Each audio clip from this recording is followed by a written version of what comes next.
Hi everyone, good afternoon. I hope you guys are still very energetic. I know this is a very long session, but I think this is one of the very hot topic that many of you guys have asked the counter account managers sitting over there. So hopefully this will be very insightful. This is just a more introductory session for today. If you want to know more in-depth use cases on how to use all the product research tool, we do have like additional resources and also events that are upcoming. So I'll just share about that later on. Okay.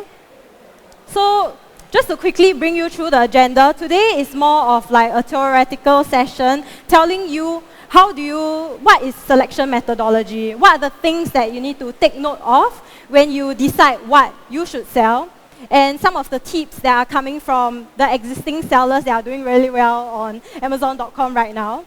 And thirdly, I will roughly talk about what is Product Opportunity Explorer. This is actually a free tool if you're a professional selling, if you're on the professional selling plan. So if you are not already a seller, you can actually leverage on the $1 selling account for the first 6 months and sign up for the registration account to gain exclusive access to this free tool. And we'll hopefully have some time for Q&A. Yeah. So these are the few categories that you have to look at before you start your selection process. These are just a few key things that you have to ask yourself and always keep that mental note, right? So firstly, for industry analysis, this is the thing that you have to take note of. For instance, like, is this category going to be growing 3 to 5 years down the road? What is the barrier to entry for this category? For instance, earlier on, I think Jason Tay also mentioned about the compliance side of things, right? Is there high barrier to entry because you need to submit additional compliance requirements? And also, how competitive is this landscape? Is this too saturated for me to go in or not? And secondly, it would be product analysis. What kind of product should you sell? Should you sell something similar that's already on Amazon.com, or should you come out with something that's totally different? And if you want to differentiate yourself, what kind of product should you sell to differentiate yourself? And how can you leverage on some of the reviews, ratings, etc., in order to find out how to innovate your product? And lastly would be pricing analysis, which I feel is one of the most important factor out of this entire methodology, because sometimes sellers sell the right product, but they are just not pricing it correctly, so that when they start selling, their margins are not really that healthy, and eventually some of them chose to stop selling that product and start selling something new again. So over there, I'll just briefly talk through how can you take advantage of the different pricing band opportunities, and also what are the key things that you need to take note of when you kind of like formulate your pricing for your products. Okay. So these are the more in-depth tips that I just briefly talk about. So the first one would be category growth potential. So firstly, like what I mentioned, you need to understand whether your category will be growing 3 to 5 years down the road, right? And where to find this data? You can find it easily via third-party websites, Statista. You can actually also find it through Opportunity Explorer, which I will not go too in-depth into it right now.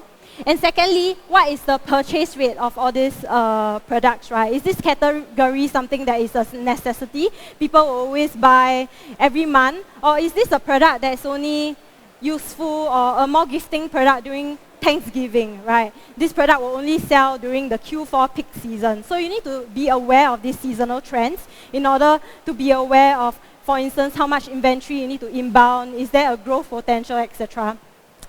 And then secondly, like I mentioned, it will be the barrier to entry. So for certain products that you sell in the US actually, for instance, like grocery products, you need an FDA cert. If you want to sell toy product, you need a children product certificate, which is a CPC cert, right? So you need to understand what are the documentations that you will need, and these are the kind of things that you need to prepare in advance when you start creating your listing and etc. And the last one would be the competitive landscape. So how many similar products within this particular niche that is already selling? How many number of brands that is taking up 80% of the clicks on Amazon.com, right? To know whether you even have a chance to go in, and how can you differentiate yourself. So these are the things that you have to take note of. Okay, so going more in depth into the product analysis portion. So this one I would say that it's very important, especially if you're selling a very seasonal product, right? So for instance, one example that I put over there is like bath towels. If you're selling bath towel, this is something that people typically need throughout the entire year. It doesn't matter when you launch the product. You just have to double down on advertising and gain product awareness, right? Whereas versus garden fans, maybe during summertime, you'll typically perform better, then maybe you will want to launch about around March period, so that you have some time to ramp up, and maybe you need to inbound more inventory in order to catch that peak period, maybe between the June to August period. So these are the things that you need to take note of also. In general, let's say if you're selling like things that are not affected by seasonality, I'll recommend you to launch at the start of the year, so you'll enjoy like the full year of account management support, and also you'll be able to try out or participate in some of our peak season events like Prime Day, Black Friday, Cyber Monday, and even the Prime Big Deals Day, which is our newest Tier 1 event. So it's equivalent to the 11/11 in Southeast Asia. Okay, so another thing that typically sellers will always ask me, like, should I sell something similar? Should I sell something completely different?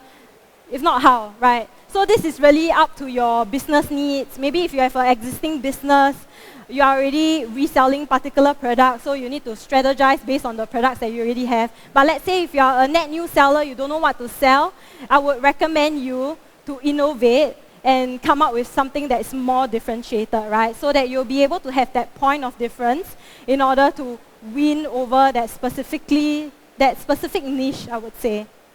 Yeah. Okay, so the third part would be, how do I innovate my product, right? I do not really have an idea of what US consumer want. So more than often, you do not have to come up with all these ideas by yourself. You can simply go to a listing page, right, to take a look at the customer reviews over there. But actually, that's what you have to do last time. Now we have Opportunity Explorer. You'll be able to search for the particular niche you want to see, and there's a customer review insights. Essentially, it summarizes for you what are the top positive reviews and top negative reviews for these products. So for all the positive reviews that you see, these are the features that you definitely need to have when you create your product. And the negative reviews is where I find really interesting. So these negative reviews are actually, I would say, the unmet demand. If you are able to come up with a product that's able to tackle the negative reviews that are constantly being flagged out by consumers, you'll be able to win that market share. And in fact, that's what one of my sellers did when he's trying to sell in a very saturated market, selling home-related products, which I shall not explain, which I shall not divulge. Okay. So the next one would be the pricing strategy. So how should you price your product, right? So first and foremost, US marketplace is not something really new. If you want to sell a particular product, more than often there's already something similar over there. So first and foremost, make sure that you are benchmarked against similar products that you want to sell, right? So if something that is selling like $30, you wouldn't want to sell $40 or $50 unless you are able to justify why you want to sell at a premium. Right? I mean, if you're able to build your branding, sell something similar but at a higher price, that's really great. But you'll still have to keep an eye on the benchmark so that, you'll make sure you're not derailing off. And also at the same time, this is actually one of the common things that I observe for Singapore sellers, right?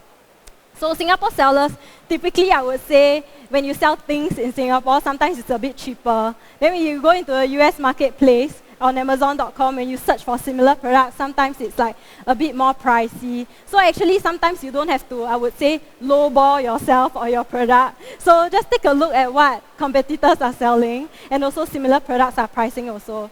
And you are actually able to benchmark easily using the Opportunity Explorer tool, because you'll be able to search for the niche and again see what is the average price range for this particular product that's currently selling on Amazon.com.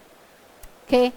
Then the second part would be the Amazon selling fees, which I think it was kind of broken down in the earlier panel session. So these are the fees that you have to take note of when you do your pricing strategy. right? So that you'll be able to make sure that you earn a healthy margin despite having all these different costs.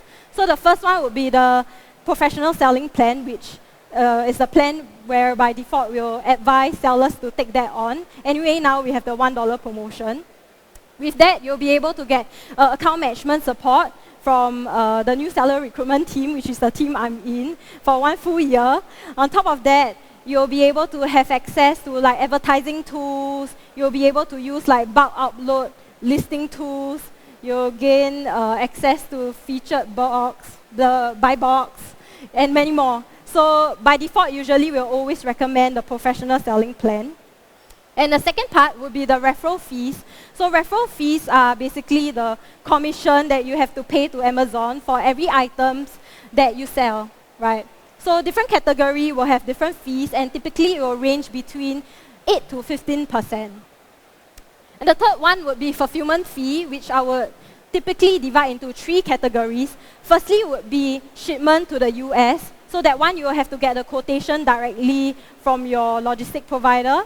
And the other 2 parts would be the fulfillment fees as well as the fulfillment storage fee, right? The fulfillment fees are the fees that you have to pay when Amazon help you to fulfill every inventory. So typically for like maybe a shoebox size, maybe it's about $3 to $5 USD for every item to fulfill, which I think is quite affordable because if you want to ship something, let's say from Singapore, about an envelope size, it may already cost about $10 to $14 already. So actually, by using fulfillment by Amazon, it's actually helping you to save in the long run if you bulk ship to the US. And the second part of the fee, which I would say is the least of your concern, will be the storage fee. That means the fee that we'll charge for every inventory that is still currently unsold in our fulfillment center. Usually for like products so far I've seen is between 1 cent to 11 cents. So this is definitely the least of your concern. And the other one actually is something that we are trying to highlight more than often, because selling plan to fulfillment fees is something that many sellers are already aware of. But there are other costs such as advertising costs, which I think the panelists have also brought it up. Advertising costs, definitely you need to factor in. Secondly, which I think is something that not a lot of people know, would be promotional costs. So let's say if you want to participate in our key events, right? Usually the minimum discount you need to give is 20%. So this is something that you need to factor in when you do your pricing as well, so that you don't miss your opportunity. Because I have some seller that tell me, hey, I think I cannot participate in BFCM this year because 20% is too much for my margin. Then you lose out on these opportunities to get extra traffic. Okay. Okay, now to the tips. Now that we have shared everything about the theoretical part of the things, so here are some of the tips that the existing sellers are giving. So firstly would be from Handmade Heroes. So they are actually selling, I guess, handmade beauty products. So one of their top selling products is this Cocolicious Luscious Lip Scrub, which has been used by US celebrities as well. So at one point, when they sell this lip scrub actually, this formula that they use actually hardens during like the winter period, when the temperature drops below 20 degrees, right? So usually customers will feedback, hey, your product is not working, etc. So this is something that they learned along the way, and they realized and they reformulated the product such that it suit the climate in the US, right? Because US and Singapore is a bit different. They have 4 seasons versus us, we are just summer all year round. Okay, so the next one would be from Kia Babies. They are actually a very successful maternity and baby lifestyle brand from Singapore, so maybe some of you have already heard of them. So basically understanding US consumer needs is a challenge, right? Because you are not based in the US. So how can you find out more about what US consumer actually buys? What are the mothers there using, right? So what they do is they actually went to trade fairs in the US, for instance, like MummyCon, talked to mothers and also maybe other Amazon sellers abroad in order to find out more on what typically consumers will use, right? They actually use that to formulate one of their, to improve one of their products also as well, which is like the nasal aspirator, I think. Yeah. So the next one would be Petite Simone. They are actually a fashion brand selling ladies' bag and also accessories.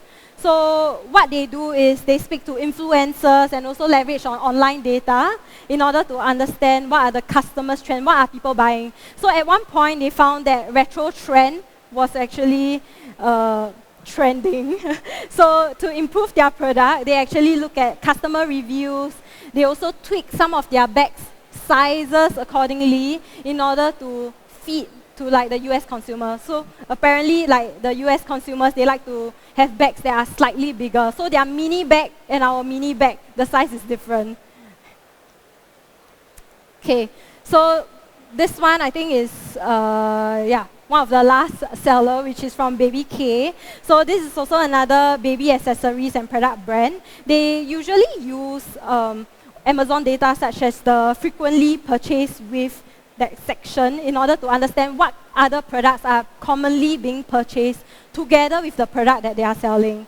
So what happened was they actually designed a baby stroller that comes with a detachable stroller bag, which typically people would buy separately. So now they come out with a product that people are able to buy all in one, right? And the next one is they also leverage on external tools such as Helium 10 to find what are the popular search terms, what are the existing brands that are doing well, what are the trending colors, etc. I believe we have a session on Helium 10 tomorrow, so please join. I think there will be our expert trainer from Helium 10 who will be sharing with you more on that. And secondly, they also use this tool called Pickfu. Actually, this is not a tool which I heard many of the sellers are using, but it seems useful, so you guys can check it out.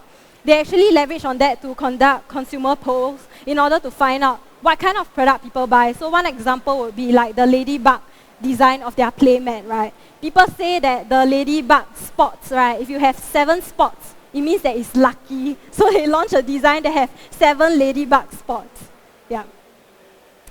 So I think you can take a picture of this slide. This is kind of like a summary of like the different tips I've briefly talked about earlier on and the additional things that you have to factor in when you come up with new products. Okay. Okay. So now I'll just be moving on briefly to the Product Opportunity Explorer tool. This is actually a product research tool that is, I would say, still relatively new. It recently launched to new sellers, I think second half of last year, to help sellers like yourself to find out what are the customer demands, and Amazon give you like Amazon real data to find that out. So again, to take note, you'll be able to access this tool if you have a professional selling account. So if you do not already have a seller account, you can sign up later on. We have like a registration booth there. It's only $1 for 6 months to use this tool all the way. Beyond just US, actually, you are able to use this tool to analyze demand in many other Amazon stores, like the European 5 stores and also Amazon Japan as well. So it's not just Amazon US. You can also research if you want to launch across in other marketplaces as well. Okay. Yeah. So you'll be through this page, as you can see over here, there are like multiple tabs. I think it's like a bit small, but never mind. I'll be going through a more in-depth session tomorrow, so hopefully please come for that. So over there will be like the products tab, search term tabs, insights, trends, and actually the customer review insights, which was relatively newly launched. So over here, when you search for a particular niche, and when I talk about niche, it's something like maybe still water bottle. You want to find out whether still water bottle have like a high demand in the US, right? So you can search for that directly. It will show you what are the top search terms, what are the top competitors, what is their click share, what is the search volume, what is the search volume growth, to be able to tell you whether this category is growing or not, what's the average price, and 50 other metrics, right? But which I will not confuse you further. Tomorrow's session will go in depth into how you can actually use this tool. So I would say it's more practical. Ideally, if you can get your seller account today, you can also bring your laptop around tomorrow so that we can run through the session together. And during the breakout session later on, we can also go through this session, this tool together as well. Yeah. Oh yeah. I will not go too in-depth into that because that will be for tomorrow's session. So these are the upcoming sessions that we have regarding product research. So firstly will be the breakout consultation that will be on later on. So I will be there together with HyperSkill as well. So if you have any question regarding product research, selection methodology, etc., feel free to drop by and ask me later on. And secondly would be the advanced product research session. So like I mentioned, this will be the hands-on, I would say it will talk about the common use cases that sellers use. So this is applicable for not just new sellers, but also existing seller. How can you launch, new products to expand your product line? How can you find out whether there's demand for my products in other Amazon stores as well? So please join the second session tomorrow. I think it will be super useful. And lastly, we also have a seller meetup event, which is a physical event that we have usually every month. So the topic is about selection. It will be in November in a location that will be shared with you guys after you register. So you may also sign up for that. So maybe you can quickly take a picture of it to remember the agenda. Okay. Yeah, so over here, we have also consolidated like some tips and guides on how you can find what are the top seller products. So we have category guides that showcases some of like the top 10 categories that are doing well. We'll tell you like specifically maybe under food, under grocery, maybe coffee is doing well, example lah. Right, so you can take note at the category guides. And secondly, we also have a tutorial on Product Opportunity Explorer as well, so you can have a look to understand more about the tool prior to our session tomorrow. And thirdly, actually, if you want to find what is the current trending product, the most updated place or the best place to find that out is actually on Amazon.com. So if you just go to Amazon.com, you have like the bestseller list, most gifted list, etc. So over there is refreshed on like a daily or hourly basis. You'll be able to constantly know what are the top trending products. So head over there to find out. You can also scan this page, then you can click into the hyperlink page accordingly. And lastly, there are also some helpful resources. So earlier on, I also mentioned we have some service providers, like Helium 10, etc., to do your product research, right? We have also highlighted them inside this guide as well. So yeah, you can scan this page if you haven't already done.